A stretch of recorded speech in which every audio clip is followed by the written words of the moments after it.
こんにちは、宇根良優です。今日は自分が考えているバッティング理論について話していきたいと思います。では今日まず1つ目にタイミングの取り方について、2つ目に体重移動について、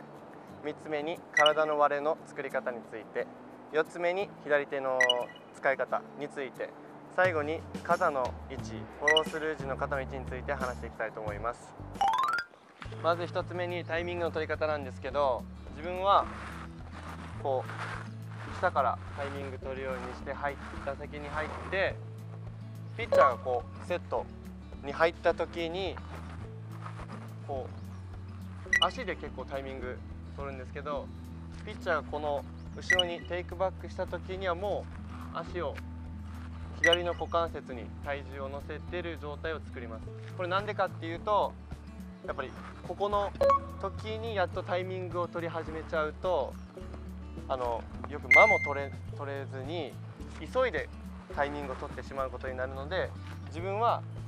意識しているのは早めにタイミングを取ることです。でここを早めに引いて、ピッチャーがそろそろもう投げるなって時にはもう右足をピッチャー方向に向けていってます。でこの時にこの体も前に行くんではなくて、なんかピッチャーの方向に足だけを持っていくイメージでタイミングを取っています。これが自分のタイミングについて意識していることです。以上です。じゃあ実際ピッチャーに投げてもらってタイミングの取り方を説明したいと思います。スローなんですけど、ピッチャーがここですね、手を前に出した時にはもう左足に体重を乗せてて、投げる瞬間、この後ろに手がある時にはもう右足が前に向かっている時ですね。投げた時にはもう割れができてて、そのまま打つ体勢に入ってます。もう一球いきます。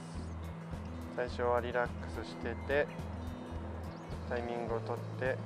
この手が前にある時にはもう左足に乗ってますね。でここから後ろにある時にはもう右足が前に向かってて、そこから打ちに行ってます。次に体重移動についてなんですけど、自分はこの体重左足に乗せる時に自分はこう股関節に乗せるイメージでやるんですけど、なぜ股関節かっていうと、左足のこの外の方に体重を乗せてしまうとちょっとこっち側に流れてしまう感覚が自分はあるので、股関節に乗せることによってしっかりここにためを作れるっていう感覚があるので、自分は股関節に体重を乗せてるイメージで打ってます。でこの体重を乗せる時に、6、4ぐらいなんですけど、左足が6、右足が4で、振り出す時に結局5-5に戻します。なんでかっていうと、なんで5-5がいいかって、自分のこれは感覚なんですけど、よくドッジボールとかする時にみんな構えてったら多分こうやって構えると思うんですけど、この時に6-4とかでこう足をずらして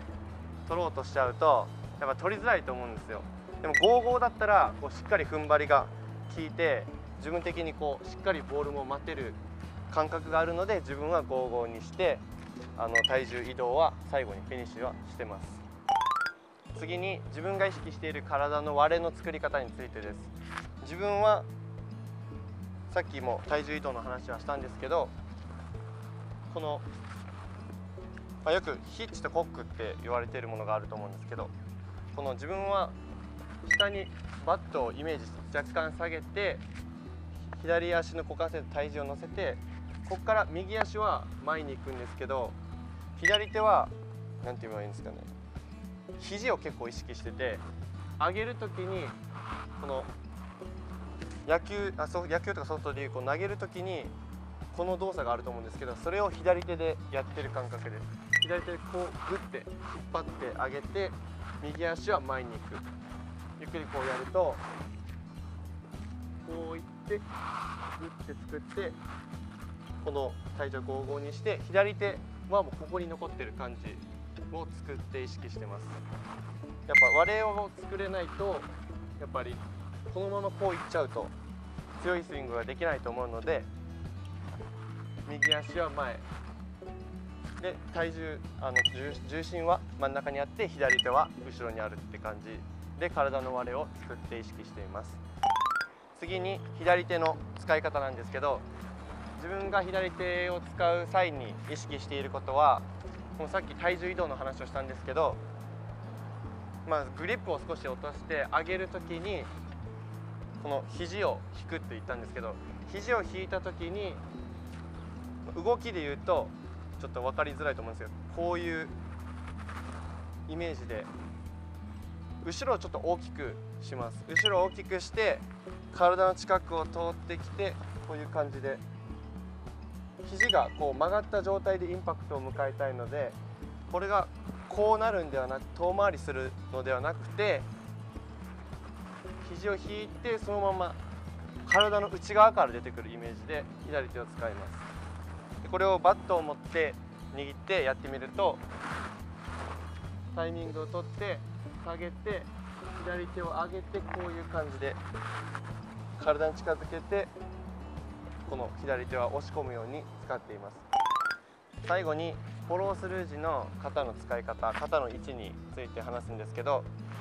自分は最後にフィニッシュ時に振った後こういう感じで使ってきて、真ん中ならこういう感じで普通に振ると思うんですけど、実際高めだったり低めだったり、やっぱいろんなところ、球種だったりコースに高さ低さにボールが来るので、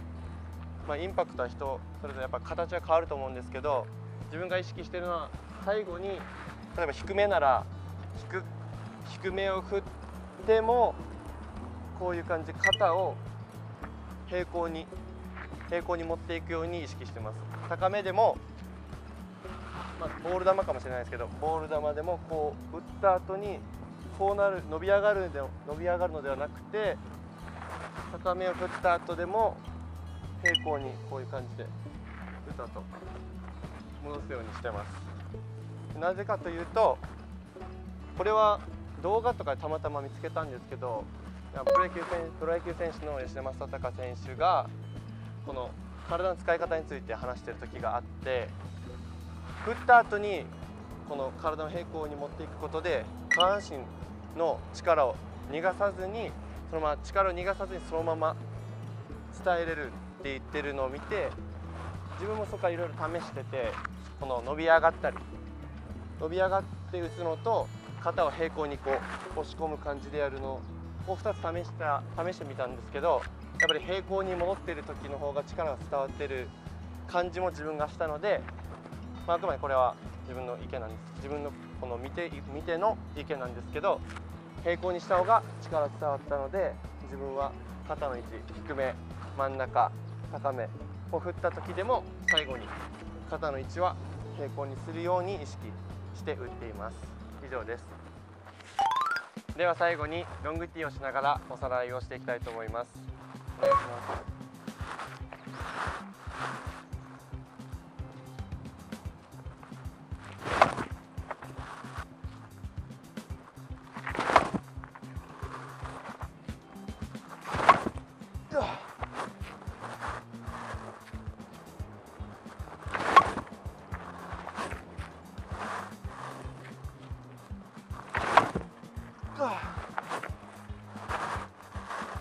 はい。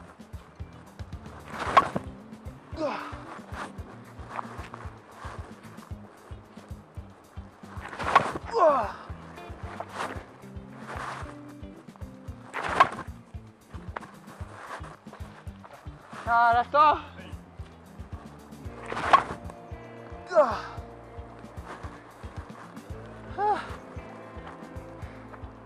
りがとうございました。いかがでしたでしょうか。今日お見せしたバッティング理論はあくまで自分の意見なので、参考にしていただけたら嬉しいです。今後ともコメント等あれば動画に出していけるので、ぜひよろしくお願いします。高評価、チャンネル登録よろしくお願いします。バイバイ。ヒラキンソフトボール TV ではこれからもソフトボールの教科書となるような動画をどしどし配信していきます。皆さんからのたくさんのいいねお待ちしてます。チャンネル登録よろしくお願いします。Let's enjoy softball!